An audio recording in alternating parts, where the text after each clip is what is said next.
So, ladies and gentlemen, allow me to introduce Alessandro, who is here with us today. Alessandro, perhaps you would like to introduce yourself. You think you will do it the best. Please tell us a few words about it. Yes. Hi, everyone.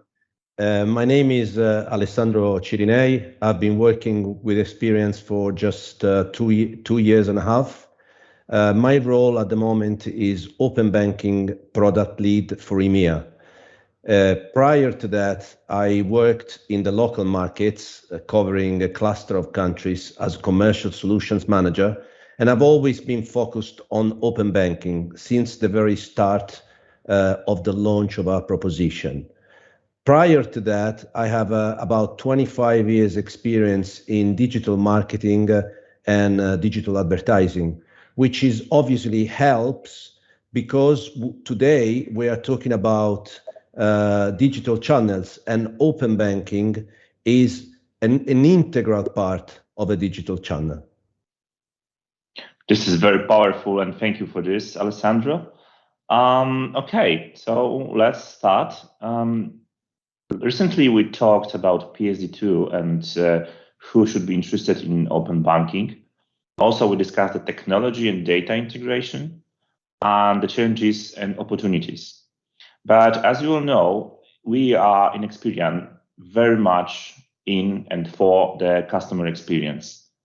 We believe and we support our clients in providing the highest, best possible customer experience.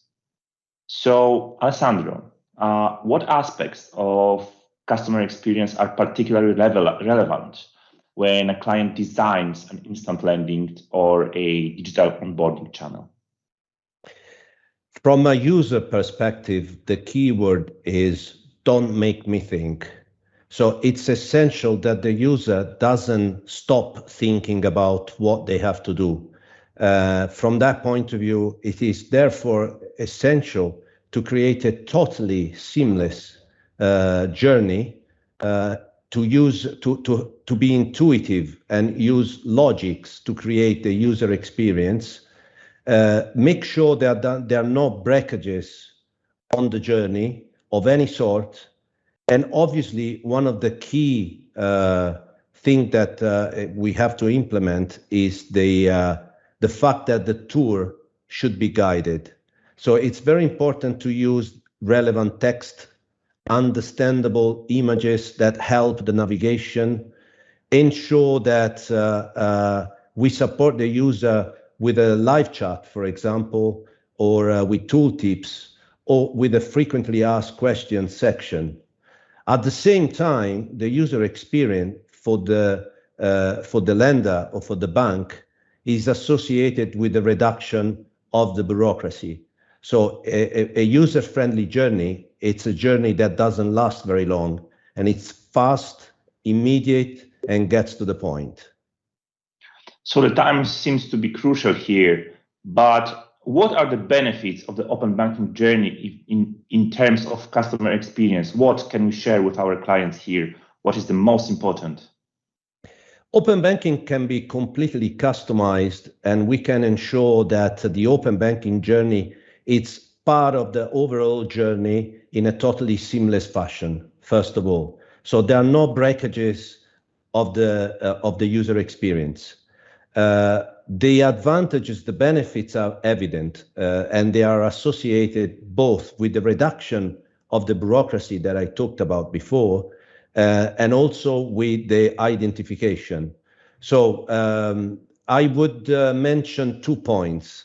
The first one is the consumer identity, which can be validated thanks to the strong customer authentication, which is a pillar of the PSD2. So it is possible to actually fetch the IBAN and, for example, check whether this IBAN is associated with a name and a surname, or whether it's associated with a fiscal code or a VAT number if it's a company. The second element is the verification. This is something that in the offline traditional channel takes quite a long time to validate. But with open banking, it's possible to verify the income, for example, in a matter of seconds. It's possible to verify the employer and the employment. So it's not necessary to add the salary slip and waste time making the user journey much longer. That sounds very interesting and very powerful again. So what would you say, what would be the importance of the categorization? How our Truso works? Okay, so Truso is a categorization engine, but it's actually a lot more than a categorization engine. I would define it as a vector machine, which is actually capable to understand the spending behavior of a consumer. To this end, it's important to understand the contents of each transaction. And we use a very powerful machine learning technique, which is totally scalable, available in all countries, to assign a description of a transaction to a specific category.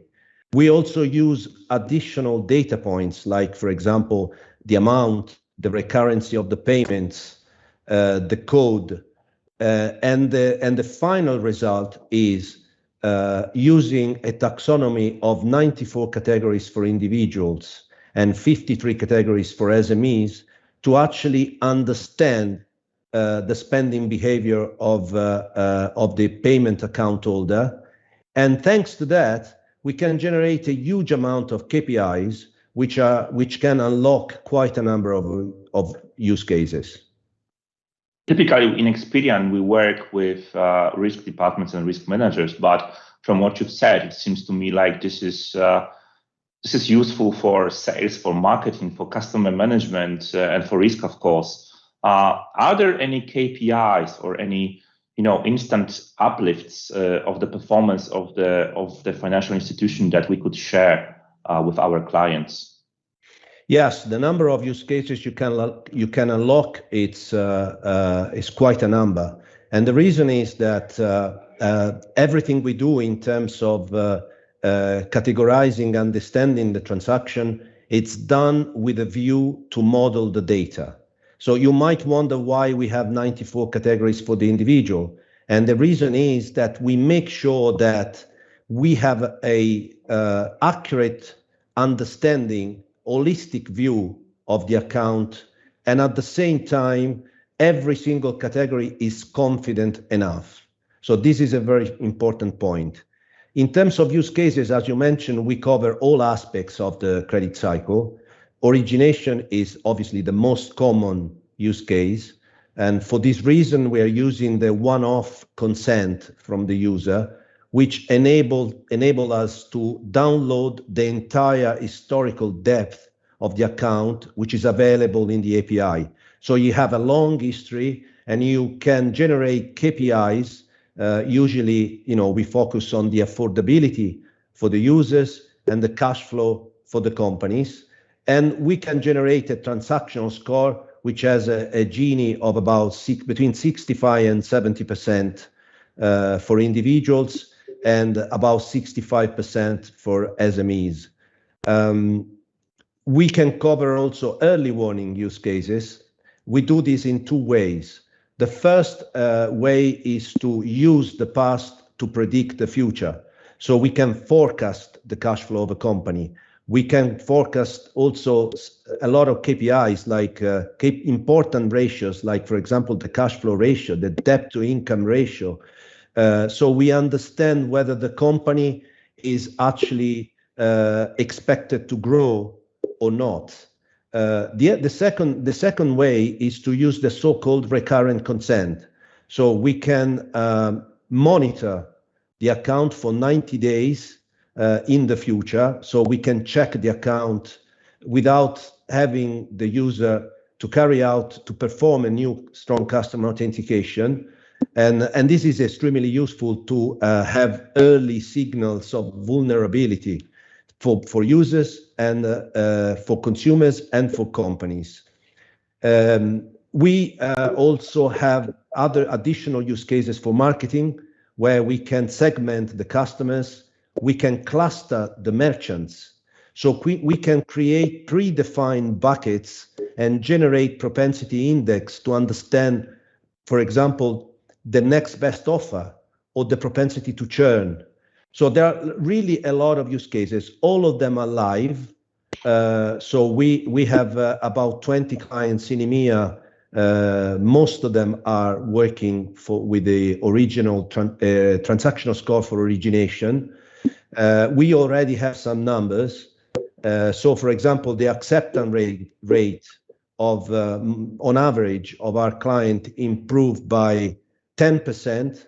But the aspect that I would like to emphasize is the fact that open banking enables to improve the swap in and the swap out of the applicants. So you make sure you're swapping in the right customers that would have been not hits with traditional data, and you ensure that the wrong customer, the ones that are likely to display a bad performance, will be swapped out. We also have active use cases for early warning, where we improved we optimized the cost of collection by about between 25 and 30%. And we have marketing use cases, where the aim was to wake up sleeping customers and stimulate the usage of the account, or even the usage of a credit card.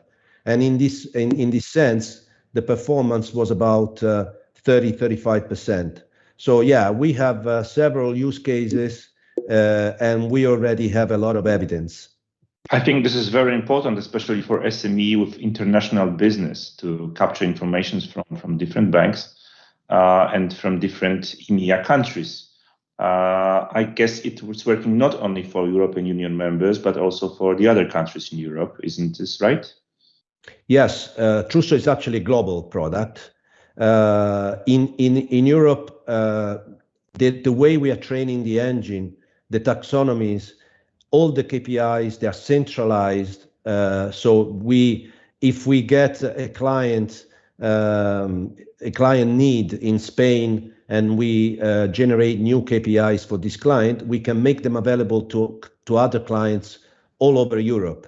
This is happening all the time, and it's great, because everyone is contributing to improving the proposition, even the clients. That's excellent. The world is now the global village, and I think your work is even putting us closer to each other. That's really fantastic.